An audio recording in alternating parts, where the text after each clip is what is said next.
University का exam लिखते time दोस्तों क्या क्या ध्यान में रखना है। कभी कभी कैसे डीरायू बोला रहता है और हम लोग एक्सप्लेन की तरह आंसर लिखते हैं और उसकी वजह से हमें 0 मार्क्स मिलता है दोस्तों। इसलिए ये वीडियो बहुत ज्यादा इंपॉर्टेंट है, बहुत अच्छे से सुनना है। अभी से ही ये आदत डाल दो जिससे यूनिट टेस्ट और बाद में यूनिवर्सिटी एग्जाम में कोई गलती ना हो।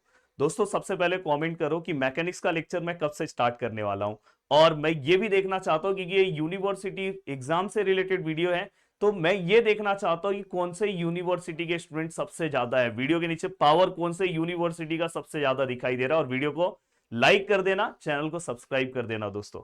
और दोस्तों हमारा जो प्रदीपगिरी एकेडमी एप्लीकेशन है उसके ऊपर बहुत अच्छा कोर्स हमने आपके लिए ला दिया है, बहुत सारे यूनिवर्सिटी के लिए आने वाले टाइम में और यूनिवर्सिटी के लिए आने वाला है दोस्तों। तो प्लीज आप जाके उस कोर्सेज से भी जुड़ के, और आज है संडे, बहुत अच्छे से पढ़ सकते हो। अब देखो दोस्तों यहाँ पे कुछ पॉइंट्स है। जैसे अगर देखो, सबसे ज्यादा इंपॉर्टेंट होता है कि हमें क्या करना है दोस्तों, क्वेश्चन को बहुत अच्छे से रीड करना है। मैं आपको दिखाने जा रहा हूं, ये देखो यहाँ पे सबसे पहला पॉइंट कि अगर आप कभी भी यूनिवर्सिटी या कोई भी इंजीनियरिंग में या बीएससी में हो या डिप्लोमा में हो, कहीं पे भी अगर आप हो, तो सबसे पहले आपको क्या करना है दोस्तों, आपका क्वेश्चन पेपर जो है ना दोस्तों वो बहुत अच्छे से रीड करना है। जैसे हम 10th में थे तो हम पहला पेज देख लेते थे, आगे नहीं जाते थे, चलता था, बट इंजीनियरिंग में ऐसा नहीं होता दोस्तों। इंजीनियरिंग में क्वेश्चन पेपर को हमें बहुत अच्छे से रीड करना है। उसमें कुछ वर्ड्स होते हैं दोस्तों, एक्सप्लेन, डिराइव, कैलकुलेट, लिस्ट।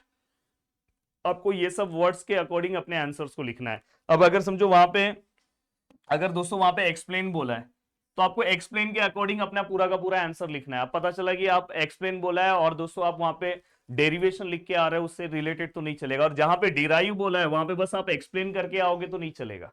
तो ये आपको ध्यान रखना है। कहीं कहीं पे दोस्तों वो लोग कैलकुलेट बोलते हैं, तो कैलकुलेट मतलब कि वहां पे आपको प्रॉपर वो डेटा हमें कैलकुलेट करके भी देना है। तो एक एक वर्ड्स आपके लिए बहुत ज्यादा इंपॉर्टेंट होता है। मैं एक वीडियो और बनाऊंगा जिसमें मैं खुद यूनिवर्सिटी का पेपर दिखाऊंगा, और वो मैं उस यूनिवर्सिटी का पेपर दिखाऊंगा जिसका कमेंट सबसे ज्यादा होगा।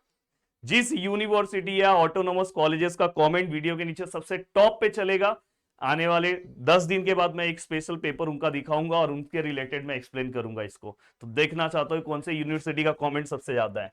दूसरी चीज दोस्तों, एक गलती बहुत ज्यादा हो जाती है इंजीनियरिंग का जब हम पेपर लिखते हैं, या डिप्लोमा या बीएससी कोई भी अगर आप पेपर लिख रहे हो, तो उसमें एक गलती आपकी ओर से बहुत ज्यादा होती है कि आप weightage wise question paper start नहीं करते हो। जैसे अभी यहाँ पे क्या लिखा है दोस्तों, मैं हमेशा क्या करता था पता है, मैं जो क्वेश्चन पेपर में ना जिसका वेटेज सबसे ज्यादा रहता था, बहुत सारे लोग क्या एमसीक्यू से स्टार्ट करते थे। जैसे किसी किसी यूनिवर्सिटीज में एमसीक्यूज है, कहीं कहीं पे नहीं है, कहीं कहीं पे एमसीक्यूज के बदले स्टार्टिंग में छोटे क्वेश्चन आ जाते हैं, कहीं कहीं पे वो भी नहीं है, सब क्वेश्चन इक्वल वेटेज के, तो फिर दिक्कत नहीं है। तो मैं हमेशा क्या करता था, हाई वेटेज से क्वेश्चन स्टार्ट करता था। ऐसा क्वेश्चन अटेम्प्ट कर लेता था दो, कि जिसके ज्यादा मार्क्स रहते थे तो 3-4 क्वेश्चन में मेरा पासिंग पहले क्लियर हो जाता था। कोई कितना बड़ा भी टॉपर हो, पहले अपने पासिंग के बारे में सोचता है। तो ये वाला पॉइंट बहुत ज्यादा मायने रखता है दोस्तों। जब भी आप यूनिट टेस्ट या कोई भी एग्जाम स्टार्ट करोगे, तो हमेशा ये याद रखो कि हमें जो ज्यादा स्कोरिंग का क्वेश्चन है पहले वहां से स्टार्ट करना है। हाँ, ऐसा नहीं बीच बीच में आप नहीं अटेम्प्ट कर सकते क्वेश्चन पेपर, ये भी ध्यान रखना। जैसे अगर समझो मैं क्वेश्चन नंबर 1 है, अब क्वेश्चन नंबर 3 है, अगर मैं 3 अटेंड कर रहा हूं तो उसका ए बी सी तीनों अटेंड करूंगा। ऐसा नहीं कि 3 है एक पेज पे 3 भी, ऐसे इंजीनियरिंग में, डिप्लोमा में, बीएससी में इस तरह से नहीं चलेगा। आपको लाइन वाइज ही जाना है। जैसे अगर यहाँ पर आप क्वेश्चन नंबर 3 ले सकते हो, उसके बाद डायरेक्ट आप क्वेश्चन नंबर 5 ले सकते हो, पर 5 के सब क्वेश्चन एक ही जगह पे आपको लिखना है, ये ध्यान रखना।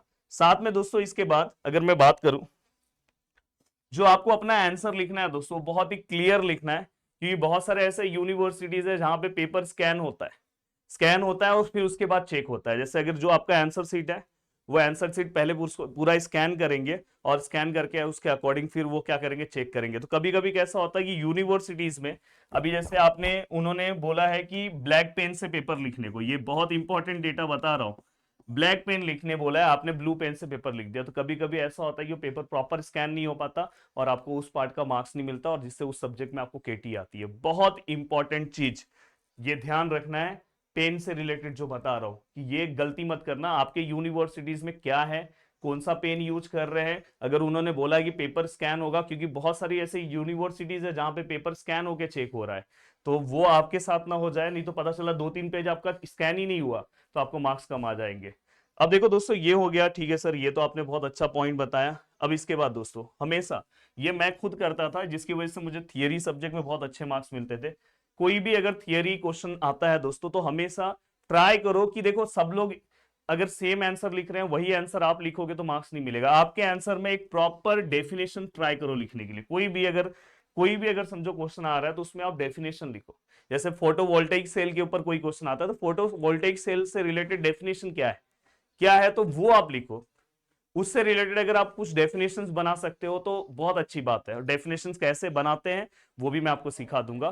पर ये आप अपने दिमाग में रखो कि अगर कोई थियरी एग्जाम आप लिख रहे हो, जैसे फिजिक्स है, केमिस्ट्री है, कुछ भी अगर आप लिख रहे हो तो उसमें ट्राई करो कि कुछ डेफिनेशन हो जाए ना। और ऐसे अगर आप स्टार्टिंग में लिख दोगे ना डेफिनेशन, तो दोस्तों उससे ना आपका एक अलग इंपैक्ट आता है। और जो मैंने किया है वही चीज मैं आपको बता रहा हूं।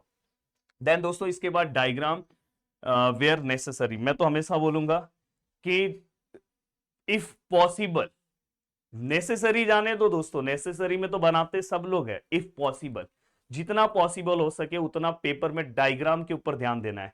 डायग्राम जितना अच्छा बनाओगे दोस्तों क्वेश्चन पेपर में, थियरी पेपर में, उतना अच्छा मार्क्स मिलेगा। और डायग्राम लिखते बनाते टाइम दोस्तों लेबलिंग करना बहुत ज्यादा इंपॉर्टेंट है, ये हमेशा ध्यान रखना। जैसे आप मैकेनिक्स ये सब पार्ट में डायग्राम्स के बिना तो भाई मैकेनिक्स सॉल्व ही मत करना। तो आपको हमेशा ये याद रखना है कि जैसे B double E, V triple E, ये सब पार्ट में डायग्राम जितना नीट और क्लीन, फिजिक्स में, केमिस्ट्री में कुछ डायग्राम्स हमारे बुक्स में नहीं दिए रहते, जिस बुक से हम पढ़ते हैं, रेफरेंस बुक से। तो मैं आपको एक सजेशन देना चाहता हूं। आप क्या करोगे दोस्तों पता है?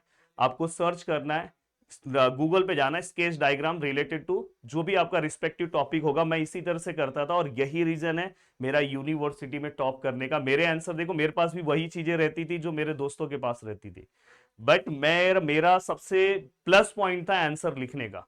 तो मैं इसलिए आपको ये चीजें आपको बता रहा हूं। Explain step by step derivations. मैं हमेशा बोलता हूं, मैं देखता हूं कि बहुत सारे स्टूडेंट ना डेरिवेशन आया तो बस वो डेरिवेशन लिखते हैं। बहुत बड़ी आप गलती करते हो। डेरिवेशन लिखते टाइम बीच बीच में जो मेन स्टेप्स आते हैं जिसका फॉर्मूला हम न्यूमेरिकल के लिए यूज करते हैं उसको बॉक्सेस बनाओ। इसका बेनिफिट क्या होगा पता है? इन केस अगर आपका डेरिवेशन यहां तक सही है, पहले स्टेप तक सही है, उसके आगे रॉन्ग हो गया, तो आपने एक बॉक्स बनाया तो टीचर का फोकस जाता है और उनको ये लगता है कि हाँ इसका तो आधा सही है, और वो आपको आधा मार्क्स देके, मतलब समझो हाफ मार्क्स, यही स्टेप के मार्क्स आपको मिलते हैं। तो ये एक सबसे ज्यादा इंपॉर्टेंट चीज बता रहा हूं जो आपको फोकस करना है, और ये मुझे पता है कि आप सभी लोग फोकस करोगे ही। अब नेक्स्ट पार्ट है दोस्तों, हाईलाइट द इंपॉर्टेंट पॉइंट। ये तो मैंने आपको 10th क्लास में भी सिखाया था, 12th में भी बोला था, अब इंजीनियरिंग डिप्लोमा बीएससी में भी बोल रहा हूँ कि जो आपके इंपॉर्टेंट पॉइंट्स है, जैसे डेफिनेशन में क्या डेफिनेशन बोलना चाहता है, इलेक्ट्रिकल एनर्जी या light energy into electrical energy जो है, तो लाइट एनर्जी इंटू इलेक्ट्रिकल, तो लाइट और इलेक्ट्रिकल को अंडरलाइन करो, जिससे आप बहुत अच्छे से, जो सामने वाला पेपर चेकर है ना उसको बहुत आराम मिल जाता है और वो बहुत भर भर के आपको मार्क्स देता है। तो ये आपके लिए एक इंपॉर्टेंट चीज है, आपको पता होना चाहिए। Solve numerical question carefully. देखो दोस्तों, इंजीनियरिंग में, डिप्लोमा में, बीएससी में अगर आप देखोगे तो न्यूमेरिकल क्वेश्चंस हमें सॉल्व करने ही पड़ते हैं। 12th में न्यूमेरिकल आप स्किप कर दो, एक दो नहीं करोगे चलेगा, यहाँ पे करना ही पड़ेगा। तो मैं हमेशा बोलता हूँ कि जब आप न्यूमेरिकल क्वेश्चन अटेम्प्ट करते हो तो आप गिवन लिखो, गिवन के बाद दोस्तों आप उसका फॉर्मूला लिखो, फॉर्मूला के बाद दोस्तों उससे रिलेटेड पूरा का पूरा कैलकुलेशन अच्छे से लिखो और फाइनल आंसर लिखो। तो न्यूमेरिकल में यूनिट्स, ये सब चीजों का बहुत ध्यान रखना है। अगर एक यूनिट्स अगर आपने पता चला वहां पे मीटर के बदले वहां सेंटीमीटर में दिया है और अब वो यूनिट का जो आप फॉर्मूला लिख रहे हो वो फॉर्मूला मीटर में है, तो पूरा आंसर आपका रॉन्ग हो जाएगा। रेडियन, डिग्री, कैलकुलेटर का थोड़ा ध्यान रखना, नहीं इसकी वजह से ही बहुत लोग फेल होते हैं। देन दोस्तों मैनेज योर टाइम। आप थोड़ा ये देखो, मैं हमेशा क्या करता था पता है?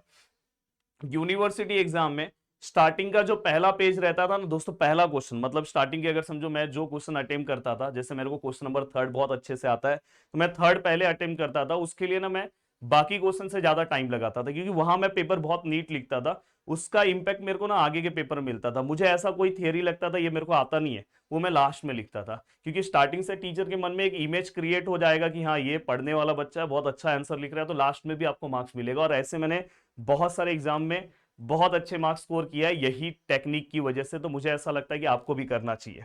एंड दोस्तों इसके बाद हमेशा क्वेश्चन पेपर आपको लास्ट का 10 मिनट निकाल के विथ कैलकुलेशन पूरा का पूरा पेपर चेक कर लेना चाहिए। अगर आप इस तरह से जाओगे तो आप अपने यूनिवर्सिटी एग्जाम में दोस्तों बल्ले बल्ले करके आओगे। वीडियो को देखने के लिए दिल से thanks, thank you so much दोस्तों। मिलते हैं नेक्स्ट वीडियो में, बाय बाय, टेक केयर, जय हिंद दोस्तों। याद से चैनल को सब्सक्राइब कर लेना। अगर आपको मेरे कोर्सेस वाइज जुड़ना है, प्रदीप वीरे एकेडमी एप्लीकेशन डाउनलोड करो और वहां पे आप जुड़ सकते हो। जय हिंद दोस्तों।